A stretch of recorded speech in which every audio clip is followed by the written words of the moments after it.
In another video in the Prove It series, we looked at trying to prove de Moivre's theorem, but we didn't finish the job. So guess what? We're back here today to do exactly that. As a quick reminder, de Moivre's theorem is of course this fact here, which is only guaranteed to be true for integer values of n. And of course the usual warning, which is,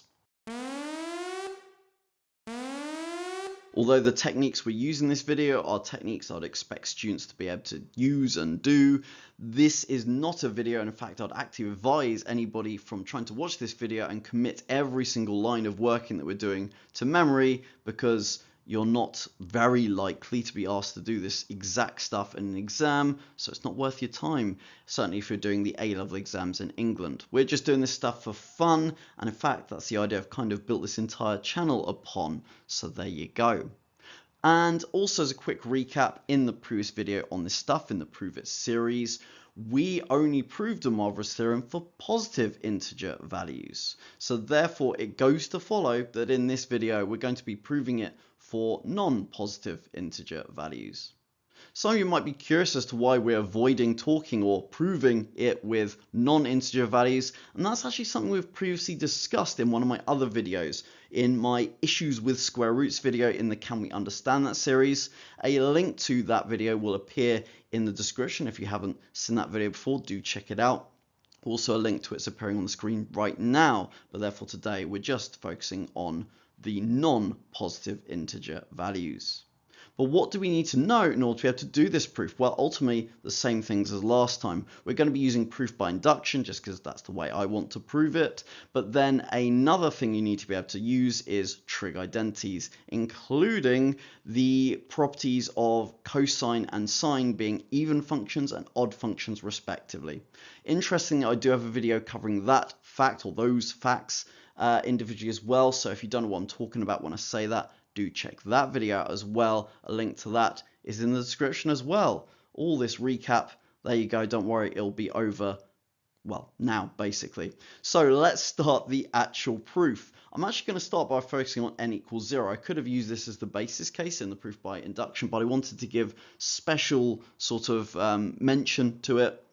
So we're going to focus on that first before doing the proof by induction stuff. So proving de Moivre's theorem works for n equals 0. It's really neat because if you're doing when n is equal to 0, we'd of course have a power of 0 for our expression. And of course, anything to the power of 0 except for 0 is going to be 1. So the same is true here. And so therefore, that's what happens if we make the power 0. What happens if we make the integer coefficient inside the trig functions 0 as well? Well, it's also going to come to 1 because cos of 0 is equal to 1 and sine of 0 is equal to 0. So we're going to end up with 0 imaginary numbers. So therefore, we have proven the fact that de Moivre's theorem works for the case where n is equal to 0, which is quite neat. Very simple, but I love when maths just works like that. So that's all good. Okay, now actually launching into the proof by induction, the basis case I'm going to be using is n is equal to minus 1. So applying that as a power, straight away we're realizing, oh yeah, power minus 1 means 1 over something. So therefore we're going to have 1 over cos theta plus I sine theta. But that's not the format we want it in, because of course we want the cos theta and I sine theta to not be in a denominator, and we want instead there to be some sort of manipulation to do with what's inside the trig functions. So we can employ a similar trick that we normally use when rationalizing the denominator with square roots or surds or whatever you want to call it. We're basically going to multiply the top and the bottom of this fraction by what was currently on the denominator, but now with the sign in between the two terms changed. So as it was a plus, we're going to multiply by an expression with a minus in between those two terms. Got to multiply the top and bottom by the same thing, because that's the equivalent of multiplying by 1, which is something you're allowed to do to a fraction, or anything for that matter, because multiplying by 1 keeps something the same as it was before. So multiplying that stuff out, the top obviously very easy to do. The bottom, it's effectively difference of two squares, so you're going to end up with this nice thing here. The convenient thing is we've got a minus I squared there, and I squared is itself equal to minus 1 by the definition of what I is. So therefore we've got minus minus 1, which is positive 1. So we're going to end up with a cos squared theta plus sine squared theta on the bottom. But wait a minute, that's really familiar, isn't it? Of course, that bottom bit is just a trig identity. It's just going to come to 1. So therefore we're left with cos theta minus I sine theta. We're almost there. The last thing we need to do is now make use of those properties of cos theta being an even function, which means that cos of theta is equal to cos of minus theta for all values of theta. And then the other fact is that sine theta is an odd function, which tells us that sine of minus theta is equal to minus sine of theta. So therefore we can use those two properties to rewrite this as cos of minus theta plus I sine of minus theta, which means that we have proven that this statement is true for n equals minus 1. We've got our basis case sorted.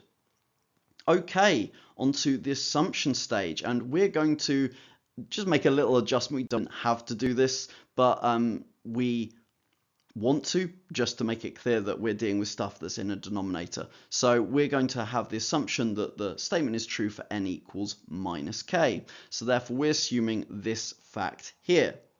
And therefore that's the assumption stage done. Onto the induction step. Now normally with the induction step what you do is you end up adding 1 onto the power because you're trying to see what happens as you increase the power and show that that thing is true forever as you increase the power. We've already done that before. We're now instead interested in seeing what happens if we go backwards, what happens if we make the power smaller, because technically as you go through the negative powers, the power is getting smaller each time.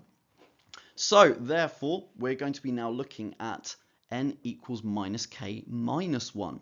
So let's start by applying that as a power, and then of course we can use index laws. We can split it up as the statement to the power of minus k multiplied by that same expression to the power of minus 1, which is great news because both of those things we've already dealt with. The first thing with the power of minus k is the assumption that we just made, and the power of minus 1, that was the basis case we just did, and that's partly why I wanted to do that as a basis case so we could get that out the way. So therefore we have these two things multiplied by each other, which you can then multiply out. You can multiply out those brackets and it will take a lot of writing out, but you get all of this stuff here. But once again, we've got an I squared, which is a minus 1. So therefore, if you replace that with a minus 1 and then rewrite this stuff so you've got all the real components next to each other and then all the imaginary components next to each other, you're going to end up with something that looks like this. Sorry, the text is all very small there, so I could fit it all onto one line. But it's the same as what you saw on the other screen, just written in a different order, and the I squared replaced with minus 1.